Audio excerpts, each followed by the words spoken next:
What up? What up? Joaquin, it's been a busy year for you. I know you've always believed that you would end up in spots like this eventually, but if I told you at the beginning of the year you'd have 4 fights and then you'd headline the final show of 2024, would you believe me? Yeah, not only would I believe you, but that's what I would tell you. That's what we planning on doing. So beforehand, you know, when I made that move to 170 this calendar year, not this calendar year, but going into this calendar year and fighting Vicente Luque, I knew that I wanted to be the most active fighter in the welterweight division, and I wanted to get 4 in this year. Yep. You've been able to show that this sport, and even sort of like the perception of athletes in MMA, it can change so quickly because you have that big win, and then you called out Conor McGregor, and people didn't really love that. But then you fight Wonder Boy, and you approached it a little bit differently. You have a tough fight, you finish him, and then you had a great post-fight interview. Everyone loved the call-out of Kamaru Usman, and it seems like you got people that you might have lost back on your side. Have you noticed that as well? Yeah, I noticed that. Sometimes you just got to listen to the fans, man. They know what they talking about. So I feel like, you know, yet again, I try to get a lot of people to tune in to watch my fights. So anything I got to do to get the fans engaged and get them involved, that's what I'm going to do. So I'm glad the fans is on my side right now. What was your reaction when you found out that Ian Machado Garry was out and that Colby Covington was stepping in? I ain't going to lie to you, like, I wanted that fight, you know. Of course, we was promoting Buck versus Cuck, you know what I'm saying, and that was going to be one of the biggest things around. But, you know, at the end of the day, I feel like, you know, me and Colby, you know, I think that's a big fight too. You know, somebody that has won, you know, the interim title, person that's fought for the title 3 times, even though he lost, you know, he got a big name. He has a big persona.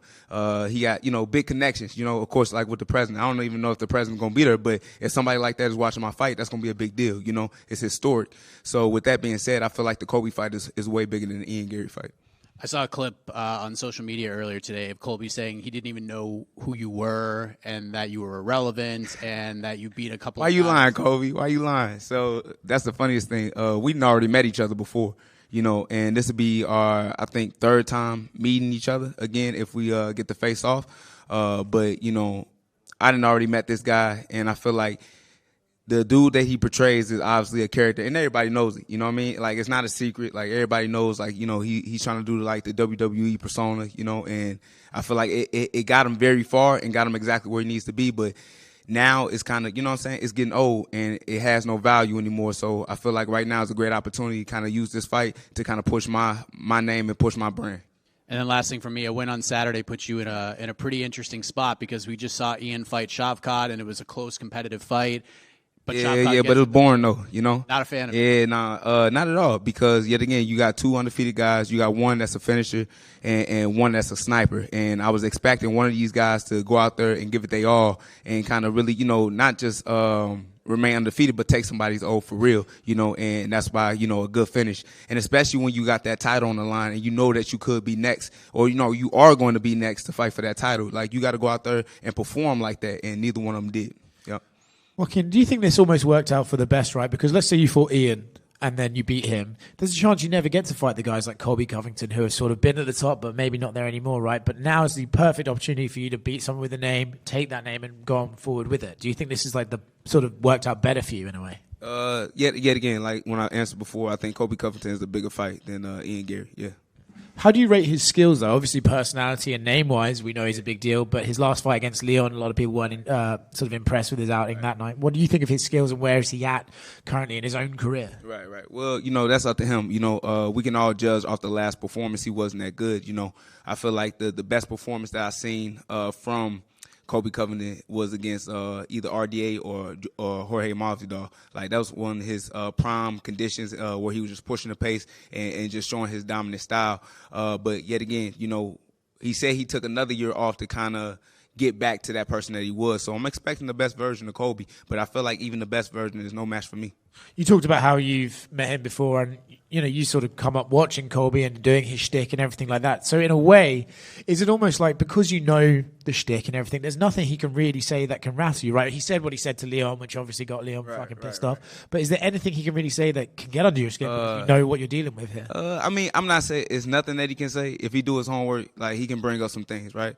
But at the end of the day, I have met this person, like, in person, and he's not that same dude. So with that being said, it's just all noise. But the one thing that I know that is real is that, no matter what he talks about, he gotta live by that in the cage. So let's see if you're gonna stand on that once the cage doors close and we get to do what we do.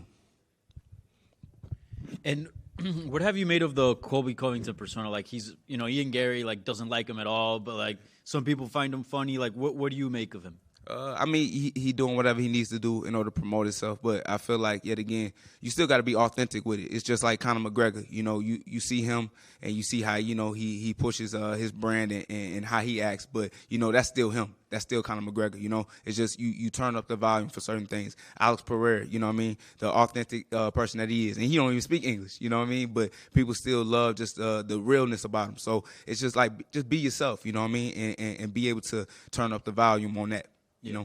A lot of people, most fans only know him from what they see on camera, but you've said you've met him, off camera and have had different experiences with him. How is he off camera?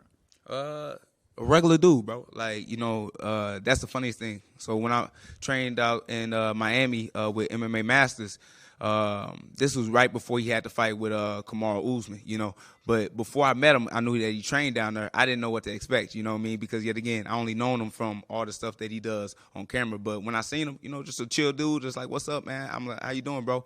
And, just a basic guy. And, eventually I was like, hey, man, I can help you out with this Kamaru Usman fight. We should probably get some rounds in, get some training in. Oh, man, I would love that, man. That'd be cool. And the funny thing about it just never happened, Because he just didn't want to work. And the thing about Colby Covington, like, he kind of runs his own career, And he likes to work comfortable.